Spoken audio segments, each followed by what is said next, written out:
बिस्मिल्लाहिर्रहमानिर्रहीम एंड अस्सलाम वालेकुम। डियर स्टूडेंट्स, आज हम इलेक्ट्रिक फील्ड लाइंस को प्रैक्टिकली स्टडी करेंगे। इससे पहले हमने इलेक्ट्रिक फील्ड को काफ़ी डिटेल के साथ स्टडी किया था, फिर हमने electric field strength due to a point charge को स्टडी किया था। आज हम इलेक्ट्रिक फील्ड लाइंस को प्रैक्टिकली स्टडी करेंगे। So let's move on to electric field lines. Electric field lines का प्रैक्टिकली मतलब क्या है? Okay, so it's an imaginary representation of electric field. अब सबसे पहले हमें इलेक्ट्रिक फील्ड लाइंस की जरूरत क्यों पड़ी? Why we need electric field lines? देखिए, ना नजर आने वाली चीजों को हमेशा हम लाइन से ही रिप्रेजेंट करेंगे। दोबारा मैं आपको बता देता हूं। लेट्स से फॉर एग्जांपल, यहां पर मैंने अपना हाथ इस तरह रख दिया और मैं ईयर को ब्लो कर रहा हूं, राइट? तो हवा इस तरफ चल रही है ना, हवा इस तरफ चल रही है ना। तो अगर मैं किसी को रिटन फॉर्म में एक्सप्लेन करना चाहूं कि यार हवा इस तरफ चल रही है, तो मैं इसको कैसे एक्सप्लेन करूंगा रिटन फॉर्म में कि यार हवा चल रही है? क्या मैं इस तरह लाइन ड्रा नहीं करूंगा, ये वाली लाइन? अब देखिए, यहां पर मैंने कम लाइन, अच्छा यहां पर भी मैंने लाइन ड्रा कर दी और यहां पर भी मैंने लाइन ड्रा कर दी। अब इन लाइन में डिफरेंस है, यहां पर भी आप स्टूडेंट देख ले, इन लाइनों में डिफरेंस है। यहां पर लाइनें करीब करीब है और यहां पर लाइनें एक दूसरे से दूर दूर है। तो अब ना नजर, देखे ये जो लाइन है ये हवा नहीं है, ये हवा को रिप्रेजेंट करने का एक तरीका है। सो इट्स एन इमेजिनरी लाइन। हमने एक इमेजिन कर दिया कि यार हवा इस तरफ चल रही है। अच्छा, अब यहां पर लाइनें करीब करीब है, यहां पर लाइनें दूर दूर है। तो जब भी मैं रिप्रेजेंट कर, अब देखिए हवा तो चल रही है, लेकिन हवा ज्यादा है या कम चल रही है? अब अगर आप रिटन फॉर्म में किसी को यह रिप्रेजेंट करना चाहते हैं कि ज्यादा हवा चल रही है या कम हवा चल रही है, तो अगर लाइनें करीब करीब ड्रा कर दी आपने, तो इसका मतलब है कि इस रीजन में हवा ज्यादा चल रही है। और अगर आपने लाइनें दूर दूर ड्रा कर ली, तो इसका मतलब है कि हवा कम चल रही है। यहां पर हवा कम है, वहां पर हवा ज्यादा है। तो यू सी कि लाइनें ना नजर आने वाली चीजों को रिप्रेजेंट करने के लिए हम यूज कर सकते हैं। बिल्कुल इसी तरह अगर मैं आपसे यह पूछूं कि बताओ भाई यहां पर इलेक्ट्रिक फील्ड की डायरेक्शन क्या है, यहां पर इलेक्ट्रिक फील्ड की डायरेक्शन क्या है, या इन दो चार्जेस को देखकर आपको क्या पता चल रहा है कि यहां पर इलेक्ट्रिक फील्ड का स्ट्रेंथ ज्यादा है, यहां पर स्ट्रेंथ ज्यादा है, यहां पर ज्यादा है, यहां पर इलेक्ट्रिक फील्ड की स्ट्रेंथ और डायरेक्शन क्या है, यहां पर इलेक्ट्रिक फील्ड की स्ट्रेंथ और डायरेक्शन क्या है? अब मुझे क्या पता चल रहा है? लेकिन अगर मैं यहां पर लाइन ड्रा कर दूं, तो आपको दो चीजों के बारे में इंफॉर्मेशन मिल जाएगी। एक तो आपको डायरेक्शन के बारे में पता चल जाएगा कि यार यहां पर दो चार्जेस पड़ी हुई है, ओके, एक पॉजिटिव है दूसरा नेगेटिव है। तो आप ये नहीं कर सकते कि यहां पर टेस्ट चार्ज रख दोगे तो टेस्ट चार्ज के ऊपर ये इस तरफ फोर्स सप्लाई कर रहा है, देखिए ये इस तरफ फोर्स सप्लाई कर रहे हैं और ये इसको इस तरफ अपनी तरफ अट्रैक्ट कर रहा है। Now at this point what will be the electric field strength, what will be the electric field direction? अगर मैं ये लाइनें रिमूव कर दूं तो आपको पता नहीं चल सकता, आपको यहां पर पता नहीं चल सकता कि यार यहां पर क्या होने वाला है। We don't know. Now what if अगर मैं यहां पर लाइनें ड्रा कर दूं, तो आपको डायरेक्शन और आपको इस पॉइंट पर इलेक्ट्रिक फील्ड की स्ट्रेंथ का अंदाजा आप लगा सकते हैं। सो दीज आर एक्चुअली जो अभी हम ड्रा करने वाले हैं यहां पर लाइनें, these are in imaginary lines. Real में तो ये एग्जिस्ट ही नहीं करता। रियल में आप देखें ना, यहां पर सिग्नल अवेलेबल है, हवा मैंने ऐसी लगाया हुआ है, हवा चल रही है, लेकिन मुझे हवा नजर नहीं आ रही। तो अगर एक चीज नजर ना आ रहा हो, इसका मतलब ये थोड़ी है कि वो मतलब रियल नहीं हो सकता, वो रियल हो सकता है।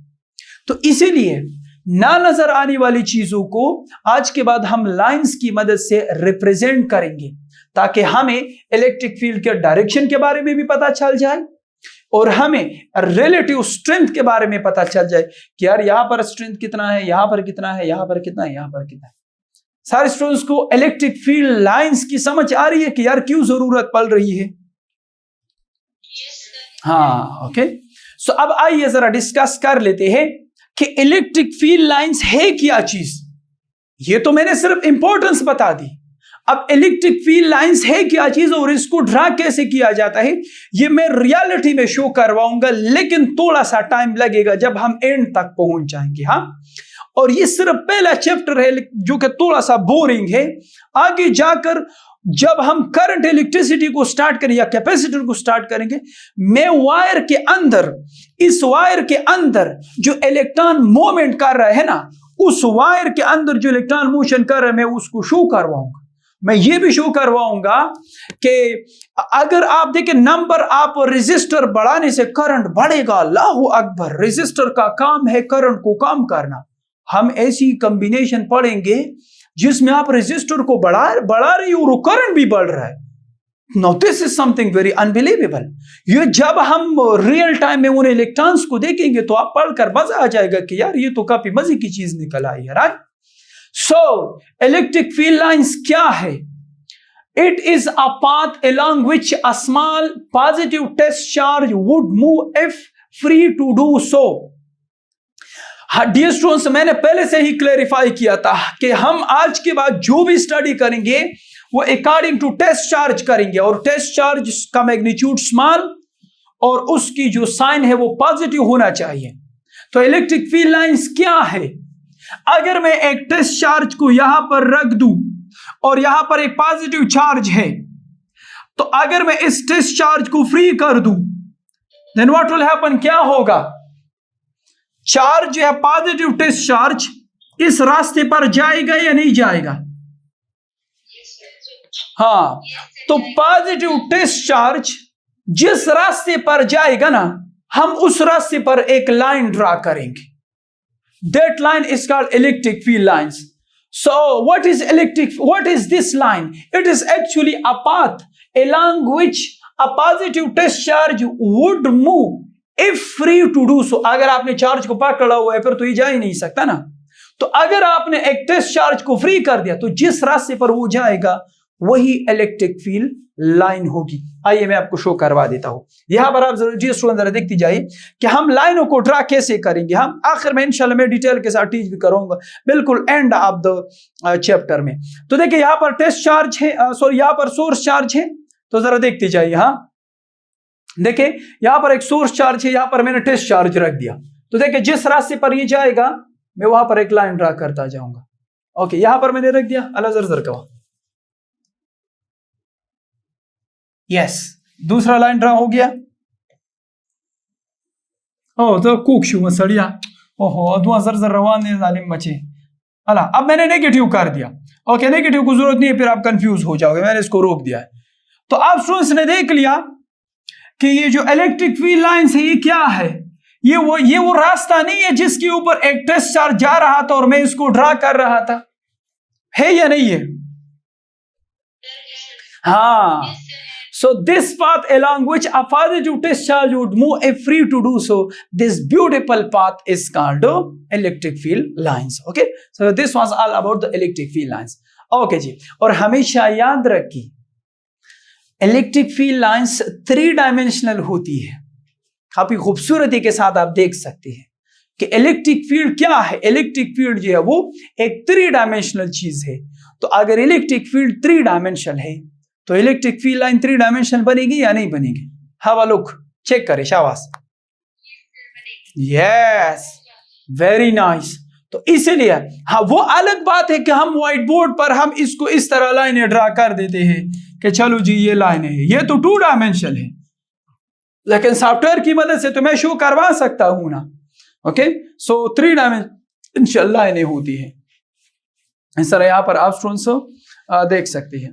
ओके जी, अब हम इस इलेक्ट्रिक फील्ड लाइंस की कुछ प्रॉपर्टीज को स्टडी करेंगे। हाँ, सो वो प्रॉपर्टीज कौन कौन से हैं तो जरा देखती जाइए। प्रॉपर्टी नंबर 1 कि जो इलेक्ट्रिक फील्ड लाइंस है ना, जो इलेक्ट्रिक फील्ड लाइंस है, they are always start from positive charge and terminate at negative charge. आप इसको यहां पर इस तरह लिख सकते हैं कि इलेक्ट्रिक फील्ड लाइंस हमेशा कहां से स्टार्ट कहां से लेगी? तो अगर मैं यहां पर टेस्ट चार्ज रख दूं Q0, तो यहां से वो मोशन स्टार्ट करेगा या नहीं करेगा? यहां से करेगा ना। और अगर मैं एक काम करूं, अगर मैं टेस्ट चार्ज को यहां पर रख दूं तो वो किस तरफ मूवमेंट करेगा, मोशन किस तरफ करेगा? नेगेटिव चार्ज की तरफ।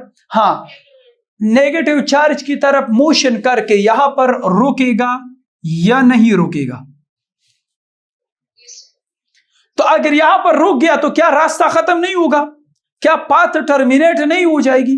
शाबाश, यस। तो इसलिए हम कह सकते हैं कि इलेक्ट्रिक फील्ड लाइंस, और ये बात हम किस बेसिस पर कर रहे हैं? ये हम सिर्फ और सिर्फ पॉजिटिव टेस्ट चार्ज के बेसिस पर कर रही है। अगर आप एमसीक्यूज में आ जाए कि if we take test charge as negative then the electric field line will start from which charge, positive या नेगेटिव? शाबाश, ना कहना, फिर नेगेटिव से स्टार्ट होगा। अगर हम देखें, मैंने क्वेश्चन किया कि if we consider test charge as a negative charge then electric field line will originate या start from which charge, positive या नेगेटिव? यस, फिर नेगेटिव, टर्मिनेट एट पॉजिटिव। और ये हमने किस बेसिस पर कि जब आपने टेस्ट चार्ज का साइन चेंज कर दिया। ओके, अच्छा, what about this one? Hello, यहां पर तो कोई लाइन ही नहीं है, इस चीज से आप क्या अंदाजा लगा सकते कि यहां पर कोई लाइन ही नहीं है यार? यस, अगर न्यूट्रल है तो फील्ड नहीं है, अगर फील्ड नहीं है तो अगर टेस्ट चार्ज को मैं यहां पर रख भी दूं तो वो बेचारा क्या करे? वो बस पड़ा रहेगा ना, वो तो मोशन कर ही नहीं सकता। अगर मोशन नहीं कर सकता तो लाइन कैसे ड्रा करूं? वो तो उस रास्ते को हमने कहा था इलेक्ट्रिक फील्ड लाइन, जिस रास्ते पर ये टेस्ट चार्ज जा रहा था, अब वो तो मोशन ही नहीं कर रहा, तो वो लाइन किस तरह ड्रा करेंगे? याद रखिए, यही कंसेप्ट आगे जाकर हम क्लोज सरफेस के लिए, क्लोज बॉडी के लिए अप्लाई करेंगे। वहां पर मैं आपको बताऊंगा कि inside a close surface electric field की स्ट्रेंथ 0 है। Inside a close surface electric field lines है ही नहीं। तो अगर नहीं है, इसका मतलब क्या होगा? इसका मतलब ये होगा कि टेस्ट चार्ज को रखेंगे, वो मोशन ही नहीं करेगा। क्यों नहीं करेगा? वो तो आगे जाकर डिटेल के साथ हम स्टडी करेंगे। तो सारे स्टूडेंट्स को ये वाली प्रॉपर्टी नंबर 1 समझ आ गई? बस, okay. Now let's move on to straight versus curve electric field lines. Dear students, अगर आप स्टूडेंट्स गौर करें तो इलेक्ट्रिक फील्ड लाइन काफी स्ट्रेट हमें नजर आ रही है। तो ये जरूरी नहीं है कि इलेक्ट्रिक फील्ड लाइंस हमेशा जो है वो क्या होगी, हमेशा स्ट्रेट लाइनें होगी। नो, ये कर्व भी हो सकती है। ओके, ये कर्व भी हो सकती है। अच्छा, अब डियर स्टूडेंट्स, यहां पर मैं इसको थोड़ा सा एडवांस लेवल पर टीच करवा देता हूं ताकि आपको 100% समझ आ जाए। अच्छा डियर स्टूडेंट्स, यहां पर जरा देखिए, यहां पर एक पॉजिटिव चार्ज है और यहां पर एक नेगेटिव चार्ज है। अब ये पॉजिटिव चार्ज इसके ऊपर इस डायरेक्शन में फोर्स अप्लाई कर रहा है और ये नेगेटिव चार्ज इसके ऊपर इस डायरेक्शन में फोर्स अप्लाई कर रहा है। सवाल ये बन रहा है कि ये टेस्ट चार्ज किसके डायरेक्शन में जाएगा? इसके करीब आएगा या सीधा बिल्कुल चला जाएगा? किसके डायरेक्शन में जाएगा? देखिए, मैं इसको मेंशन भी कर देता हूं। ये है Q1 और ये है Q2। Q1 का फोर्स ये है और Q2 का फोर्स ये है। तो किसकी बात मानी जाएगी? किसकी बात मानी जाएगी? वालिदा शाबाश, ये फर्स्ट ईयर का कोर्स है ना, लालागानू, addition of factors. Yes, very nice. याद रखे कि ये चार्ज ना इसकी बात मानेगा ना इसकी बात मानेगा, ये सिर्फ और सिर्फ हेड टू टेल रूल की बात मानेगा। तो अगर यहां पर दोनों वेक्टर्स को मैं ऐड कर लूं तो रिजल्टन क्या आएगा? देखिए, इस वाले वेक्टर को उठाकर मैं यहां पर रख देता हूं तो ये इसका रिजल्टन बन गया ना। तो इस वाले पॉइंट पर गौर से सुनते जाइए, इस वाले पॉइंट पर इलेक्ट्रिक फील्ड की स्ट्रेंथ और इलेक्ट्रिक फील्ड की डायरेक्शन वो किस तरफ होगी? वो याद रखिए कि रिजल्टेंट से जो वैल्यू आएगी वो वहीं पर होगी। अगर मैं यहां पर ये वाला कर दूं, अब यहां से आप स्टूडेंट चेक कर ले, अब मैंने चार्ज को पॉजिटिव से दूर करके नेगेटिव करीब ले आया, तो ये इसको इस डायरेक्शन में रिफिल कर रहा है और ये वाला चार्ज इसको इस डायरेक्शन में अट्रैक्ट कर रहा है। तो यहां से क्या होगा, यहां से ये रिजल्टेंट को फॉलो करेगा, रेड के डायरेक्शन में हमेशा जाएगा।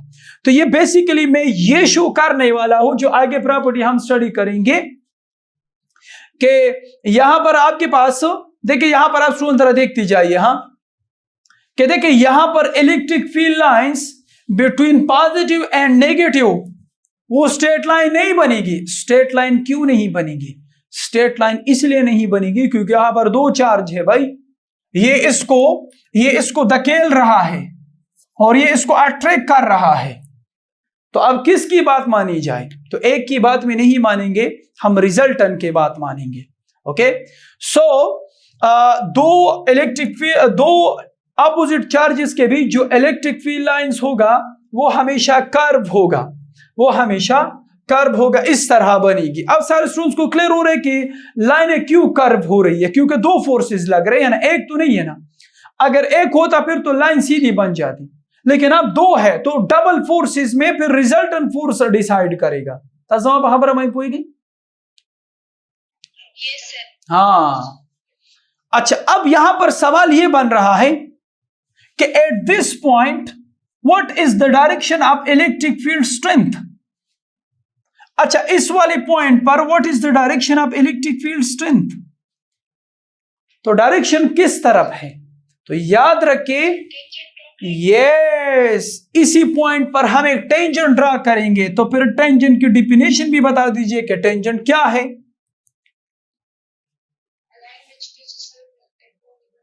ओके, क्या ये एक टेंजेंट लाइन है? इस लाइन ने भी तो रेड लाइन ने भी तो इसको सिर्फ एक ही पॉइंट पर टच किया है, बाकी तो टच ही नहीं किया। तो हाँ, नहीं, ये एक्सटर्नल नहीं, देखे, no no no no no no no, देखे एक्सटर्नल और इंटरनल तो कोई होता ही नहीं है इसमें। ये तो एक पॉइंट है ना, एक पॉइंट में एक्सटर्नल और इंटरनल कहां से आ गया भाई? उसमें तो एक्सटर्नल और इंटरनल होता ही नहीं है। शाबाश, what is the definition of tangent? No, ये आप गलत कर रही है, गलत कह रही है, राइट? तो टेंजेंट क्या है? टेंजेंट बेसिकली एक लाइन है which touch a body at just one point। तो देखिए यहां पर आप जरा देखती जाइए, हाँ, कि tangent is a line which touch circle या a line at one point without crossing it। हालांकि यहां पर ये भी एक लाइन है, इसको टच तो कर लेकिन इसको क्रॉस कर रहा है। तो अगर यहां पर मैं इलेक्ट्रिक फील्ड की स्ट्रेंथ को फाइंड आउट करना चाहूं तो मैं इस तरह लाइन ड्रा नहीं करूंगा क्योंकि ये टेंजेंट लाइन तो है ही नहीं। तो यहां पर टेंजेंट लाइन को आप कैसे ड्रा करोगे? एक ऐसा लाइन जो कि एक सर्कल को या एक लाइन को जस्ट वन पार्ट पर कट कर ले, टच कर ले, लेकिन वो इसको क्रॉस नहीं करेगा। अगर क्रॉस कर दिए तो फिर वो टेंजेंट लाइन नहीं है। तो यहां पर हम लिख सकते हैं कि the tangent to the line of electric field gives the direction of field at that point। so यहां पर हम एक टेंजेंट लाइन ड्रा करेंगे, और टेंजेंट लाइन हम क्यों ड्रा करेंगे भाई? बिकॉज यहां पर दो फोर्सेस लग रही है और ये दोनों फोर्सेस का रिजल्टेंट क्या था?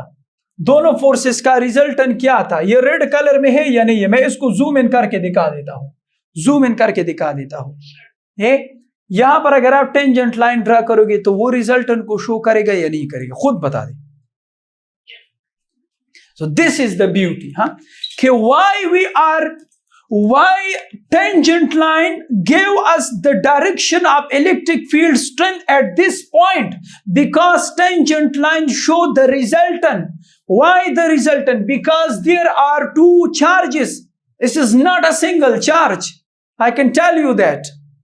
तो सारे स्टूडेंट्स को क्लियर हो रहा है कि अगर कर्व हुआ तो समझ जाना कि 2 या 3 या 4 या इनफाइनाइट चार्जेस हो सकती है। सिंगल चार्ज की वजह से हमेशा स्ट्रेट लाइन बनेगी, मल्टी चार्जेस की वजह से हमेशा कर्व पाथ बनेगी और कर्व पे हमेशा 2 या 3 फोर्सेस एक्ट कर सकती है।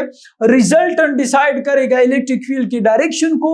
रिजल्टेंट को फाइंड आउट करने के लिए unbelievably you have to draw a tangent line. सारे स्टूडेंट्स को क्लियर हो रहा है? शाबाश। ओके जी, चले मैं इसको जूम आउट कर देता हूं। ओके, अब यहां पर काफी खूबसूरती के साथ मैंने इन चीजों को डिमोन्स्ट्रेट करके शो करवाया है कि यहां पर क्यों मैं टेंजेंट लाइन को ड्रा करूं। शाबाश, बताइए। This tangent line show us what? Resultant show कर रहा है या नहीं कर? Yes, very nice. और रिजल्टेंट हमेशा 2 फोर्सेस का या 3 या 4 या मल्टी, कम से कम 2 तो होनी चाहिए। एक का तो रिजल्टेंट होता ही नहीं है, वो तो स्ट्रेट लाइन है। आई होप कि आपको ये प्रॉपर्टी भी समझ आ चुकी है। ओके जी, next one. 2 electric field lines never cross each other. Electric field lines कभी एक दूसरे को क्रॉस नहीं कर सकते। तो देखिए, 2 लाइनें एक दूसरे को क्रॉस क्यों करेंगे? अब देखिए यहां पर फॉर एग्जांपल ये एक इलेक्ट्रिक फील्ड लाइन है, ये एक इलेक्ट्रिक फील्ड लाइन है और ये दूसरा इलेक्ट्रिक फील्ड लाइन है। ओके, ये एक इलेक्ट्रिक फील्ड लाइन है और ये दूसरा इलेक्ट्रिक फील्ड लाइन है। अब डियर स्टूडेंट्स, मैं इस पॉइंट पर इंटरेस्टेड हूं कि what is the electric field strength at this point, के what is the direction of electric field strength at this point. इस पॉइंट पर देखिए ये 2 इलेक्ट्रिक फील्ड लाइंस हैं, दोनों ने एक दूसरे को टच किया हुआ है इस पॉइंट पर। बाय द वे, काफी जानबाज किस्म का डायग्राम मैंने बना दिया, हालांकि मेरे डायग्राम्स काफी वीक से। This is something very unbelievable. से माशाल्लाह एवरीवन दनतरा मिन कई। हाँ, चेक किया जाए। सगवाए का नलिमान मुखलक परिश्या माशाल्लाह हुई तासवासी का दुआनी है होता any how. Okay, just kidding. तो अच्छा, इस पॉइंट पर अगर मैंने इलेक्ट्रिक फील्ड की डायरेक्शन फाइंड आउट करनी है तो मैं किस तरह फाइंड आउट करूंगा? हाँ, मैं किस तरह ड्रा करूंगा, फाइंड आउट करूंगा? तो अगर इस पॉइंट पर फाइंड आउट करना है तो इस लाइन के पैरेलल एक लाइन को ड्रा कर दीजिए, सॉरी टेंजेंट लाइन को ड्रा कर दीजिए। तो यहां पर देखिए 2 टेंजेंट लाइन बन रही है या नहीं बन रही? 2 टेंजेंट लाइन बन रही है ना? 2 टेंजेंट लाइन। अब देखिए ये 2 टेंजेंट लाइन मुझे ये शो कर रहा है कि इस पॉइंट पर इलेक्ट्रिक फील्ड का direction at a same time ये भी है और इलेक्ट्रिक फील्ड का direction at a same time downward भी है। क्या ये पॉसिबल है कि इलेक्ट्रिक फील्ड का डायरेक्शन जो at a same time at same point double direction हो? तो अगर ये पॉसिबल नहीं है तो फिर इलेक्ट्रिक फील्ड लाइंस एक दूसरे के करीब करीब तो हो सकती है, लेकिन कभी वो इसको टच नहीं करेगा। अगर उसने टच कर दिया तो इसका मतलब है कि उस पॉइंट पर 2 डायरेक्शन होगी same time same location, which is 100% impossible है। इसलिए 2 electric field lines can be very very close to each other, but they can never touch each other at any point, because at that point it will give us कि electric field की direction 2 है, 1 नहीं है, which is impossible. Okay ji, this is something very interesting property. हाँ, electric field lines are always perpendicular to the conductor surface or charge body. हमेशा याद रखिए कि electric field lines सरफेस के परपेंडिकुलर होगी। अब इस चीज को अगर मैं शो करवा दूं तो मजा आ जाएगा और अगर शो ना करवा दूं तो मजा नहीं आएगा। तो चले मैं यहां पर इसको शो करवा देता हूं रियल टाइम में। हाँ, रियल टाइम में, फिर इसके ऊपर बात कर देते हैं। शाबाश, यहां पर जरा चेक कर दीजिए। ये बेसिकली इसको मेश कहा जाता है, मेश। ओके, ये बेसिकली एक गुड कंडक्टर की चादर होती है। एक तो होती है ना कंडक्टर वगैरह, आप स्टूडेंट्स ने देखा होगा, जिस तरह फॉर एग्जांपल अगर आप यहाँ पर इस स्प्रिंग की तरफ देख ले या इस रूलर की तरफ देख ले ना, दिस वन, ये रूलर, तो ये भी एक कंडक्टर है क्योंकि इससे करंट पास हो सकती है। ये भी एक कंडक्टर है, तो ये थोड़ी सी सख्त किस्म की होती है। एक होती है मेश। मेश जो है वो बेसिकली एक कंडक्टर की चादर को कहते हैं। डिस्टेंस जरा देखते जाइए। हाँ, हम इस कंडक्टर वाली चादर को क्या कर रहे हैं, इसको हम चार्ज कर रहे हैं। जब ये चार्ज हो जाता है तो डी स्टोन्स यहाँ पर आपको ये वाली जो रेड कलर के जो तार है, ओके, इसको चार्ज देखे, जब ये इस तरह का वो ले आ रहा है ना, इसको करीब करके टच करे तो इसको चार्जेस ट्रांसफर कर दी जाती है, एक्स्ट्रा चार्जेस। तो जब इसको एक्स्ट्रा चार्जेस ट्रांसफर कर दी जाती है तो होल कंडक्टर में एक्स्ट्रा चार्जेस स्प्रेड आउट हो जाती है। जब स्प्रेड आउट हो जाते हैं तो इन वायर्स को भी चार्जेस मिल जाती है। तो अब डी स्टोन्स जरा देखती जाइए, क्या ये वाली वायर बिल्कुल परपेंडिकुलर नहीं है इस सरफेस के? जरा चेक करें, शाबाश, बिल्कुल परपेंडिकुलर है। तो इसका मतलब क्या हुआ? इसका मतलब ये हुआ, यहां पर देखें कि लेट्स से ये एक चार्ज बॉडी का सरफेस है, ये एक चार्ज बॉडी का सरफेस है। यहां पर अगर मैं टेस्ट चार्ज को रख दूं, अगर मैं टेस्ट चार्ज को रख दूं तो बिल्कुल सीधा जाएगा या नहीं जाएगा? सीधा जाएगा ना।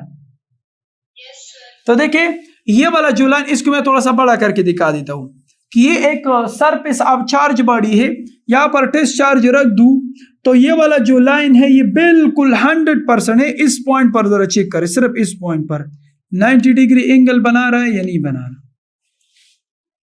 बना रहे ना।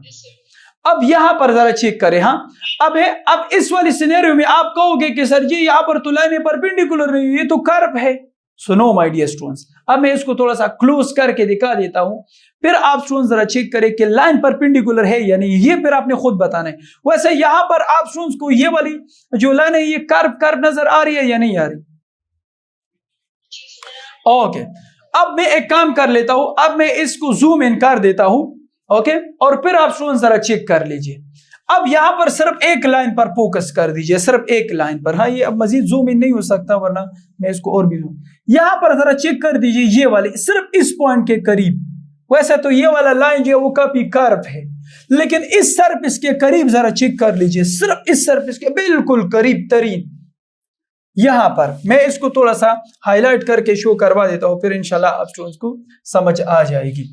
मैं सिर्फ इस वाली पॉइंट की बात कर रहा हूं। आई होप कि मैं इसको सही तरह से ड्रा कर दूं। अगर सही तरह से ड्रा नहीं किया तो आप स्टूडेंट्स ने मुझे जो है वो किया होगा, क्योंकि ग्रीन आइज जो है वो काफी खतरनाक होती है, और क्लास में ग्रीन आइज भी जो है वो बैठी हुई है, समझने वाले समझ जाती है। एनी हाउ, तो अब यहां से डी स्टूडेंट्स जरा देखते जाइए। वैसे तो ये लाइन कर्व आपको नजर आ रहा है, लेकिन सरफेस के करीब जरा चेक करें, क्या सरफेस के करीब ये परपेंडिकुलर है या नहीं? ये सिर्फ इस पॉइंट पर चेक करें, यस, ये करीब करीब है। अब इसका रीजन मैं आपको बता देता हूं कि भाई ये कैसे पॉसिबल हुआ कि लाइन परपेंडिकुलर है सरफेस के ऊपर। ये आपको कैसे, किसने आपको बताया कि भाई ये वाला लाइन जो है वो परपेंडिकुलर नहीं है? तो मैं इसकी छोटी सी एक्सप्लेनेशन आपको दे देता हूं ताकि आप स्टूडेंट्स को 100% समझ आ जाए कि इसका रीजन क्या है कि क्यों लाइन जो है वो परपेंडिकुलर है। तो इसके लिए मैं एक अलग पेज बना देता हूं और मैं ट्राई कर देता हूं कि आप स्टूडेंट्स को 100% समझ आ जाए कि भाई लाइन परपेंडिकुलर क्यों है, व्हाई। लेट्स से यहां पर ये एक सरफेस है, ओके, ये एक चार्ज बॉडी है, एक चार्ज बॉडी। चार्ज का मतलब क्या है? लेट्स से इसके ऊपर जो है वो लेट्स से पॉजिटिव चार्जेस है, इसके ऊपर पॉजिटिव चार्जेस है, ठीक है, ओके। अगर हम यहां पर टेस्ट चार्ज रख दें तो हम ये कह रहे थे कि इसके ऊपर की तरफ फोर्स लगेगा। जब फोर्स लगेगा तो लाइन जो है वो, लाइन क्या होगा, ये जो लाइन है ये परपेंडिकुलर बन जाएगा, परपेंडिकुलर बन जाएगा। अब लेट से यहां पर जो लाइन है ये परपेंडिकुलर नहीं बन रहा, लेट से ये लाइन परपेंडिकुलर नहीं बन रहा, ये इस तरह बन रहा है। याद रखिए ये वाला लाइन ये परपेंडिकुलर नहीं है इस सरफेस के, ये वाला लाइन परपेंडिकुलर है। I can tell you that, okay. Let say आपने कहा कि नहीं सर ये लाइन परपेंडिकुलर नहीं होती, मैं इस चीज को एक्सेप्ट ही नहीं कर रहा। मान लेते हैं आपने कहा अच्छा अगर इलेक्ट्रिक फील्ड लाइन इस तरफ है तो फोर्स किस तरफ होगा? फोर्स इस तरफ है या नहीं है? तो अगर फोर्स इस तरफ होगा, फोर्स इस तरफ होगा तो वो दो कंपोनेंट्स में डिवाइड होगा या नहीं होगा? ये फोर्स है, ओके, ये इसका Fy कंपोनेंट है और ये इसका Fx कंपोनेंट, ओके। अब जरा डी स्टोन जरा देखती जाइए, हाँ कि देखिए यहां पर ये फोर्स एक ऊपर की तरफ इसका आपको कंपोनेंट होगा और एक इस तरफ कंपोनेंट होगा, यहां पर एंगल बन जाएगा। तो देखिए एक फोर्स साइड पर लगेगा, एक फोर्स साइड पर लगेगा और एक फोर्स ऊपर की तरफ लगेगा। ये हम इमेजिन कर रही है कि अगर इस तरह हो जाए दिन क्या होगा।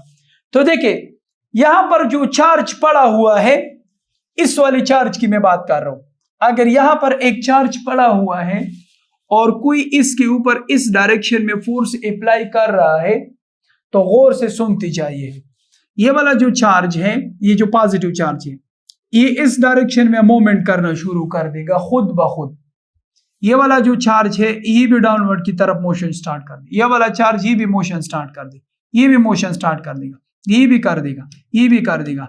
और इसी तरह एक कंडक्टर में खुद ब खुद चार्जेस मोशन स्टार्ट करना शुरू कर देंगे खुद ब खुद, क्योंकि फोर्स परपेंडिकुलर नहीं है, वो दो कंपोनेंट्स में डिवाइड हुआ। इलेक्ट्रिक फील्ड दो कंपोनेंट्स में डिवाइड हुआ, वो परपेंडिकुलर नहीं है, वो नीचे की तरफ भी एक कंपोनेंट लग रहा है। तो जो चार्जेस होंगे ना, वो कंडक्टर में सर्कुलर मोशन स्टार्ट करना शुरू कर देंगे खुद ब खुद। जब चार्जेस मोशन स्टार्ट कर देते हैं तो उसको हम इलेक्ट्रिक करंट बोलते हैं। इसका मतलब है कि कंडक्टर में खुद ब खुद करंट प्रोड्यूस हो जाएगा।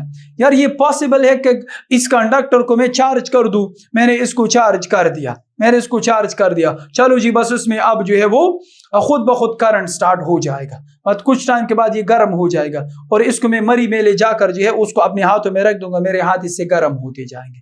बस दा हो गया बले बले वाला सीन शू, बस आप रब करते जाइए और ये गर्म होता जाएगा। ओके, सही था ना। और इससे हीटर बन जाएगा। 2-3 बाल फाइन अपने साथ ले जाइए, वहां पर आप इसमें कुकिंग भी कर सकते हैं। बस एक दफा ये स्टार्ट हो जाए तो बस ये सारी जिंदगी फिर चलता रहेगा। क्या ये चीज पॉसिबल है? ये चीज पॉसिबल नहीं है। इसीलिए आप स्टूडेंट्स आई थिंक मरी तक पहुंच कर जो है वो कंडक्टर को अपने साथ ले जाकर रबिंग भी कर रहे होंगे। खुदा के बंदे वापस आ जाइए क्लास में, ऐसा कुछ नहीं होने वाला। लाइन परपेंडिकुलर है, लाइन परपेंडिकुलर है तो फोर्स ऊपर की तरफ लग रहा है, इस चार्ज को नीचे नहीं धकेल सकता, इस चार्ज को भी नहीं कर सकता। That is the main reason कि line will always be perpendicular. ये हमने एक्सपेरिमेंट करके देख लिया कि यार यहाँ पर ये खुद ब खुद गर्म नहीं हो रहा है, इसमें खुद ब खुद चार्जेस फ्लो नहीं कर सकते। इसलिए हमने कहा कि यार लाइन परपेंडिकुलर है, अगर ना होता तो फिर ये वाली सिचुएशन क्रिएट हो जाती। ओके ओके जी। No lines of force exist within the conductor. Okay, अल्लाह अकबर, ये वाला पॉइंट थोड़ा सा टेक्निकल है। एक कंडक्टर के अंदर इलेक्ट्रिक फील्ड लाइंस हमेशा क्या होंगी? लाइनें, कंडक्टर से लाइनें पास नहीं हो सकती, कंडक्टर से लाइनें पास नहीं हो सकती। इस चीज को हम इंशाअल्लाह व रहमान गॉस लॉ में डिटेल के साथ स्टडी करेंगे। हाँ ओके, देखिए मैं आपको यहाँ पर एक जबरदस्त एग्जांपल दे देता हूँ। हाँ, ये मैं रियलिटी में शो करवाऊंगा, काफी जबरदस्त कंसेप्ट होती है।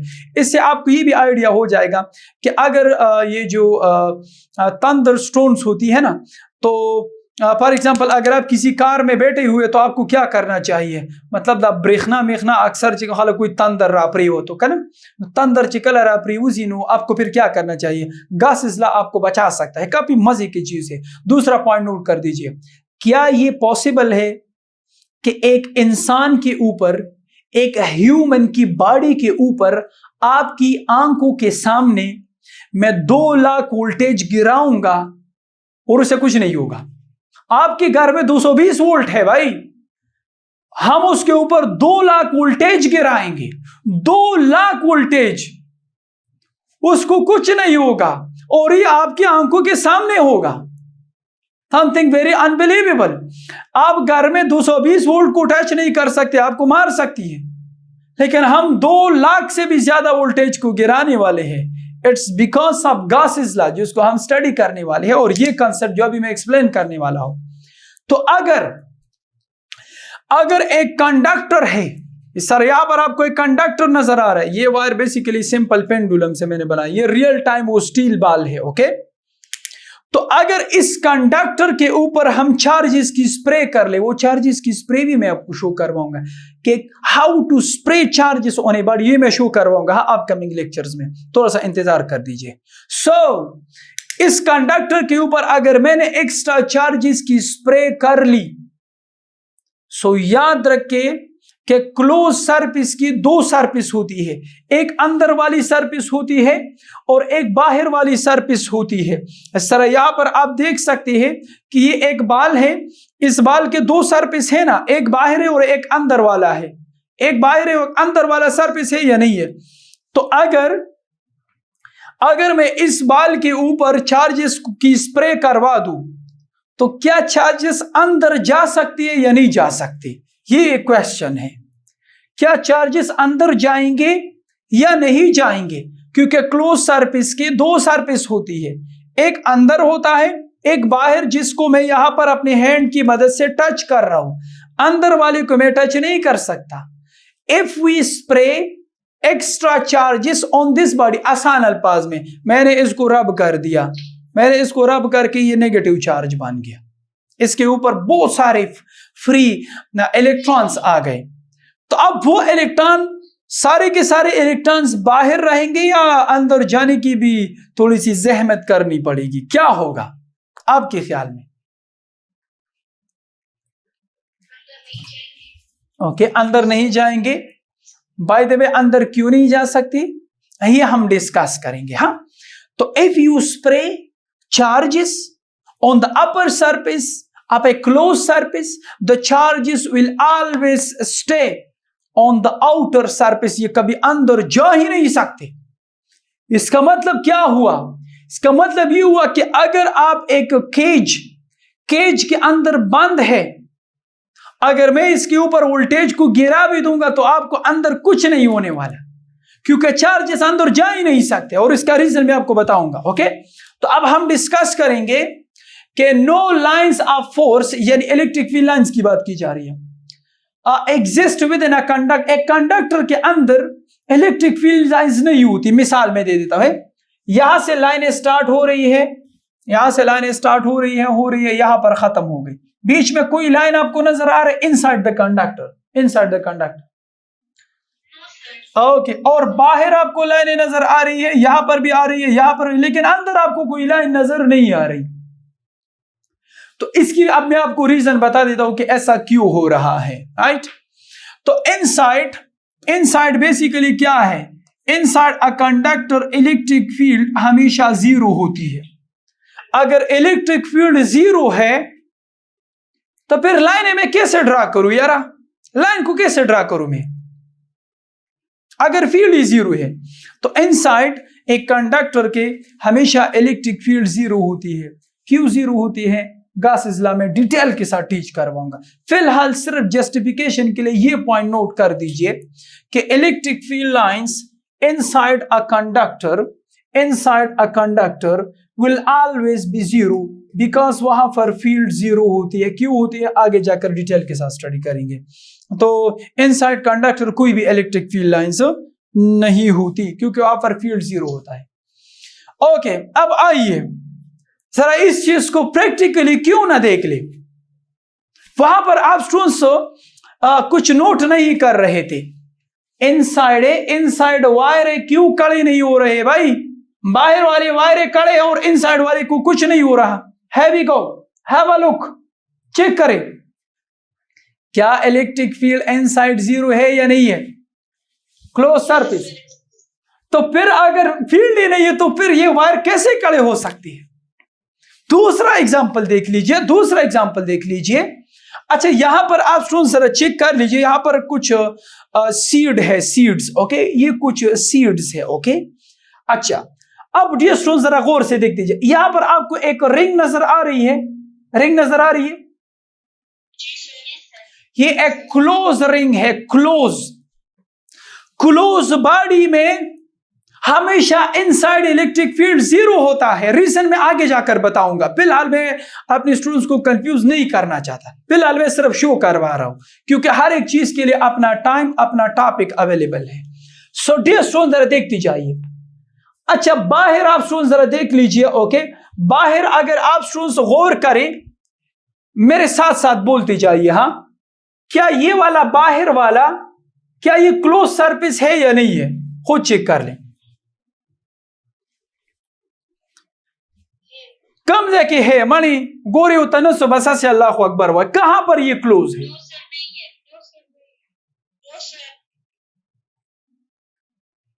कहां पर क्लोज आपको नजर? ये इसको चेक कर दीजिए, वरेगा था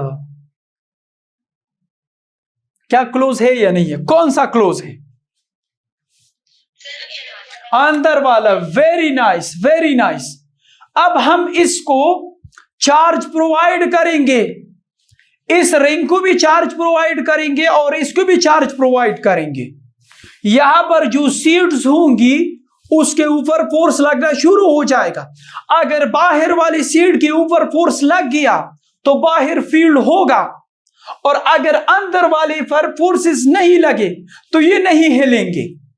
अगर नहीं हिलेंगे तो हम कहेंगे यार यहां पर तो फील्ड ही नहीं है। अगर होती तो इसके ऊपर फोर्स लग जाता, और अगर नहीं है तो ये नहीं हिलने वाले। तो आइए अब मैं आपको शो करवा देता हूं। तो 1 2 and 3 हैवी गो। यहां पर जरा चेक कर दीजिए, हैवी गो। बाहर वाली सीड्स के ऊपर फोर्स लग रहा है, क्या अंदर वाले हिल रहे हैं? शाबाश। अंदर वाले नहीं हिल सकते। अंदर वाले क्यों नहीं हिल सकते? शाबाश।